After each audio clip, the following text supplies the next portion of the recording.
Fala, jovem investidor, seja bem-vindo ao meu canal. Hoje iremos comentar sobre uma small cap bem importante dentro do setor do agronegócio, em especificando aqui no setor de sucro energético.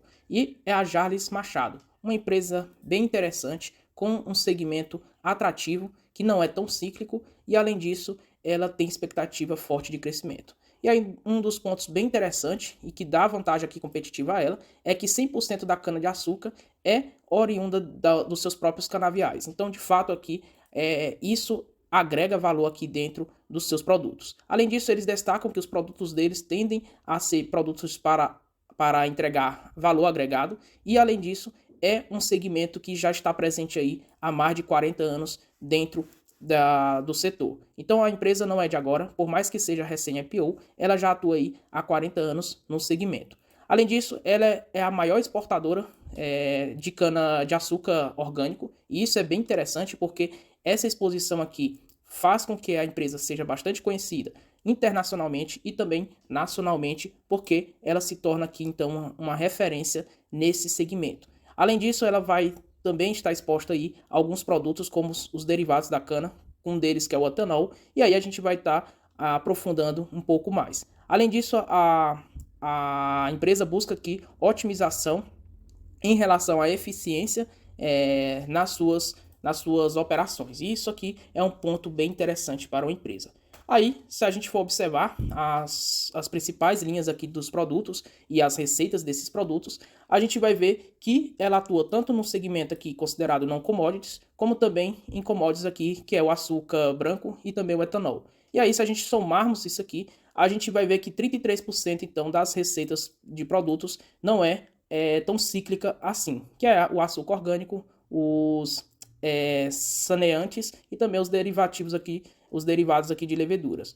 Outro ponto interessante é que eles têm aqui atuado para aumentar as receitas aqui desses produtos não commodities. E aí foi um crescimento aqui ao ano, na média, de 12,3%, crescendo ano após ano na média, chegando aqui de 2018, saltando de 277 milhões para 393 milhões de reais aqui em receita desses produtos que não são considerados commodities. E aí a intenção da empresa é aumentar ainda mais a sua exposição nesses segmentos, porque a gente sabe que segmentos que são muito mais cíclicos, que são commodities, quem basicamente tem ali o poder de comandar o preço é o mercado e não necessariamente aqui a empresa. Então a empresa fica ali refém dessas volatilidade de preços, de marcação a preços internacionais dessas commodities. E aí, se a gente for ver, isso aí basicamente ainda é a maior receita da empresa através de etanol, seja ele hidratado, anidro, industrial ou orgânico. E também a gente vê aqui a questão dos seus produtos de açúcar branco, que é praticamente aqui vendido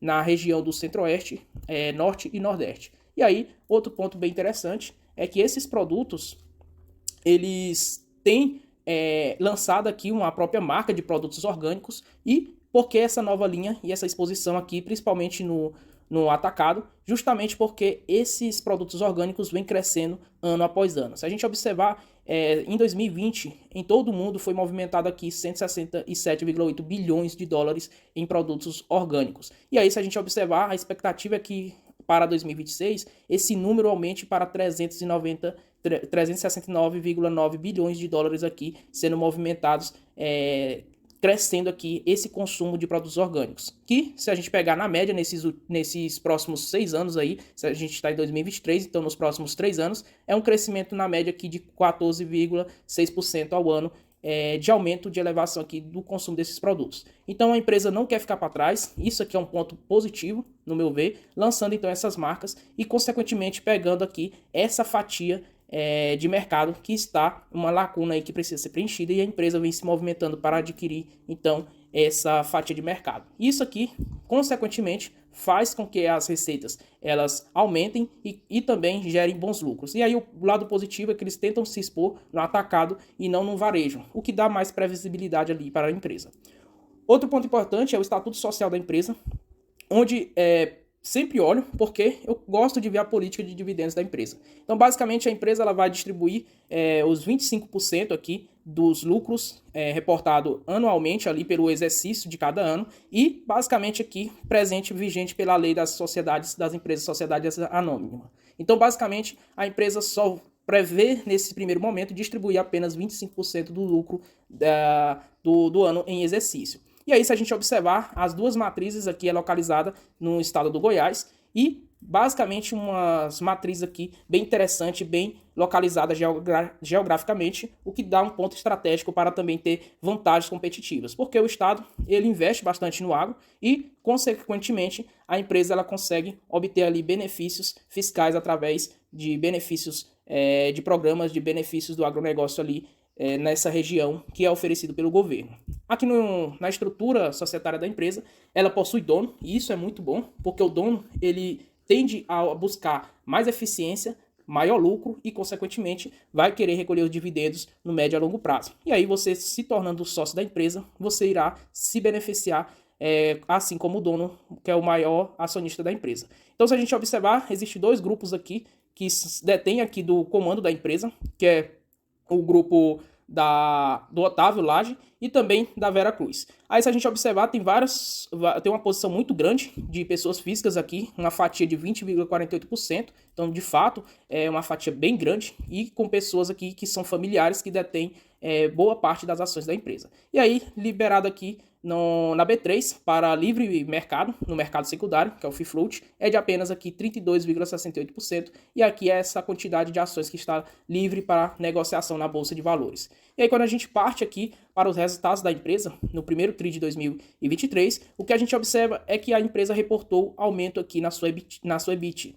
Então, reportou aqui 753,8 milhões de reais, que foi um aumento de 6,8%. Além disso, a gente observa que o lucro líquido da empresa, que é o lucro líquido caixa da empresa, foi de 128,1 milhões de reais e é um crescimento aqui reportado de 36,7%. Porém, eu gosto de considerar apenas o lucro líquido, que foi de 120 milhões de reais. Eu acho ele mais justo para nossas projeções, como vocês irão ver a seguir.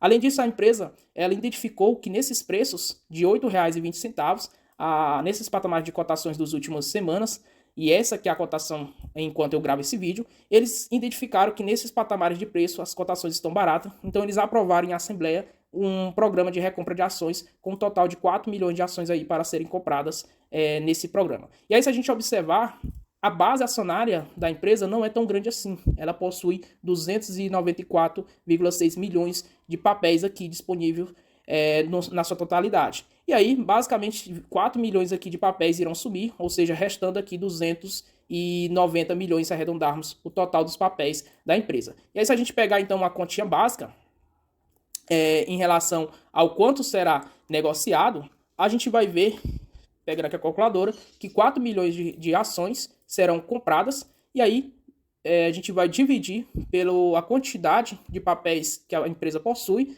e multiplicar por 100, a gente vai ver quantos por cento, então, esses 4 milhões que eles irão recomprar representa dentro da totalidade das ações. E representa aqui praticamente 1,36%.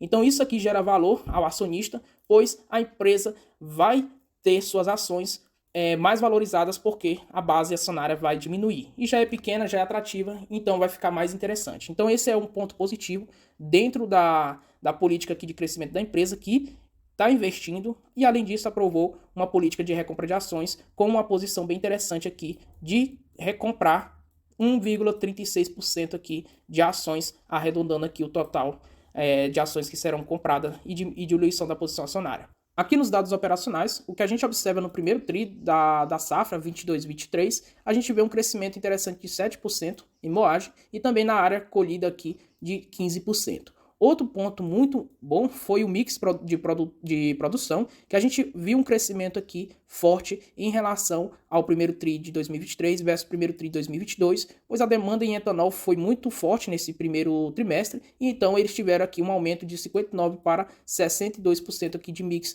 em etanol. Além disso, a TR aqui teve um crescimento de 4,8% em relação ao campo e de produtos de 5,5% em relação ao trimestre de 2022 versus o primeiro trimestre de 2023. E aí, se a gente pegar a comercialização, a gente vê que cresceu em todos os segmentos, tanto em açúcar, cresceu 20,6%, etanol cresceu 11,3% e saneantes cresceu 32,6%. Então, se a gente observar, cresceu bastante a comercialização se compararmos junho de 2021 versus junho de 2023. E aí, basicamente, ainda os patamares aqui de custos do açúcar se encontram menores do que o do ano passado, porém com a demanda muito maior e crescentes aqui pelo ao que a empresa projeta. Consequentemente, esses balanços vieram bem aqui para a empresa e tiveram uma receita crescente aqui de 10% em relação a junho de 2021 versus junho de 2022. E aí o que a gente compara então em relação à receita por mercado? A gente vê que no mercado interno representa aqui 88% das suas receitas e no mercado externo 12%, lembrando que a empresa é a maior exportadora aqui de açúcar orgânico do mundo. Então essa parte aqui, esse market share, é bem interessante. Além disso, com essa vantagem de ser reconhecida internacionalmente dentro desse segmento, traz aí bons benefícios. Outro ponto que a gente vai observar é a sua disponibilidade aqui e o endividamento.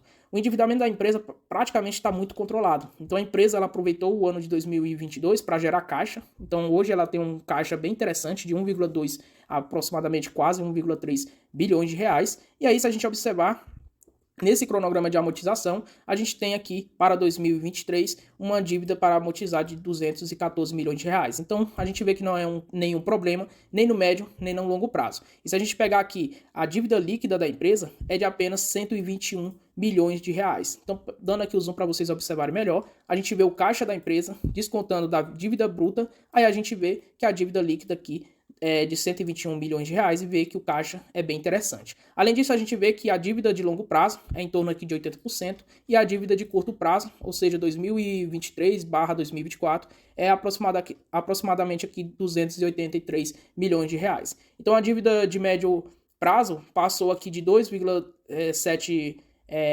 anos para 4 anos aqui, em média, eles têm que honrar com essa dívida. Então, bastante tranquilo esse ponto. A empresa investiu bastante, tem um bom caixa e, consequentemente, a dívida está bastante controlada. E, se a gente observar, ela caiu em relação ao trimestre do ano passado. Então, lá em março de 2022, a dívida era de 147 milhões de reais e hoje a dívida, um ano depois, é de 121,7 milhões de reais. Então, nenhuma bronca nesse sentido. Aí, se a gente pegar o fluxo de caixa da empresa, e isso é muito importante, a EBITDA tem que ser crescente ano após ano, porque a gente observa que teve aqui um crescimento em relação ao primeiro TRI 2022 versus o primeiro TRI 2023. Então, passou de 274,5 milhões de reais para 325,5 milhões. Então, isso aqui é um ponto muito positivo, porque mostra que o fluxo de caixa da empresa aumentou. O fluxo de caixa operacional também aumentou em relação ao primeiro TRI de 2022 e também em relação ao caixa líquido, ao fluxo de caixa líquido. Porém, ainda reportando aqui um prejuízo de 58 milhões de reais, porém bem melhor em relação ao primeiro TRI 2022, que foi de 101 milhões de reais. E esse aqui é um ponto bem crítico, porque impede aqui de a empresa até distribuir dividendos. Porque a empresa tem lucro, porém ela precisa ter um fluxo de caixa livre aqui para poder suas operações continuarem tranquilamente. E aí, a gente vê que a empresa não tem nenhuma bronca nesse sentido, porque a empresa gera caixa, apresenta bons lucros e, consequentemente, dá de fazer um bom caixa e, no médio a longo prazo, distribuir bons dividendos. Se a gente pegar aqui os investimentos, o CAPEX de investimento, a empresa aumentou aqui a produção de açúcar e aí precisou investir em armazéns e aí investiu aqui um total de 35 milhões, então, para aumentando aqui a sua produção e, consequentemente, o armazenamento de açúcar. Além disso, a gente vai observar que houve também um investimento total aqui de 24 milhões de reais em projetos de irrigação e aí fazendo com que a empresa, então, ela tenha menos percas aqui nas suas safras. Então, isso aqui é um ponto muito estratégico, porque a gente sabe que o barato às vezes pode sair caro, então é melhor investir em irrigação, visando aqui ter mais áreas, de volume de áreas aqui, com irrigação para evitar a perca de grandes safras. E aí eles têm um total então de volume de área aqui de 1.050 hectares e totalizando então com áreas de pivôs de instalação, um CAPEX aí de investimento de 1.350 hectares aí sendo produtivo então de áreas de pivôs de irrigação, um total então de 24 milhões sendo investido. Além disso, a empresa também investiu em tanques de etanol. E basicamente esses tanques comportam aí 20 milhões de litros de etanol e foi um investimento de 8 milhões de reais, onde eles tiveram que aumentar a produção de etanol, como a gente viu nos slides anteriores, no primeiro tri de 2023. E aí, basicamente, quando a gente observar os cenários de boom de commodities, principalmente lá no, exportando o açúcar, a gente vai ver então receitas crescentes e lucros crescentes da empresa. E aí, como a empresa é recém-IPO, a gente não tem aqui dados lá atrás de como a empresa se saiu quando o preço do açúcar e do etanol despencaram aqui em relação à média que de todas as commodities caíram os preços, e a gente não tem esses dados para ver qual foi o balanço da empresa. Mas se a gente observar, a empresa está bem tocada, bem redondinha, e eles basicamente sabem o que estão fazendo e estão investindo e não estão operando em alavancagem. A gente viu que a dívida está bem controlada. Consequentemente, a empresa para 2023, tem uma projeção aqui de reportar lucro líquido de 480 milhões de reais, realizando ali a conta de padeiro, 120 milhões então vezes 4 aqui, aí a gente tem então esse valor